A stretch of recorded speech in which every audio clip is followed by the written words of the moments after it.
இந்த வீடியோவில் நாம் பார்க்க போவது வீரசோழியம். வீரசோழியம் 5 இலக்கணம் கூறும் இலக்கண நூல் ஆகும்.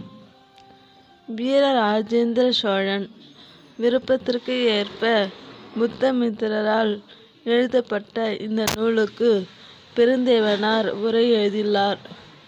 அருள் வீற்றிருந்த திருநியல் போதி முழுதுணர் முனிவனீர் பரவதும் தொழுதுக.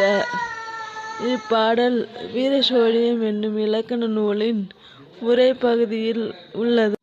பொருள்: ஓங்கு நீர், கடல், போதி, அரசமரம், இருவினை, நல்வினை, தீவினை, முப்பகை, காமம், வெகுளி, மயக்கம். இலக்கணம்: யாவரும், முற்றுமை, வினைப்பினி, உருவகம், நீங்கா ஈறுகெட்ட எதிர்மறை பெயரெச்சம். நிழல்போதி. இரண்டாம் வேற்றுமை உருவும் பயனும் உடன்தொக்க தொகை. ஒரு மனம், இருவினை, முப்பகை, நால்வகை அளவு பண்பு தொகைகள்.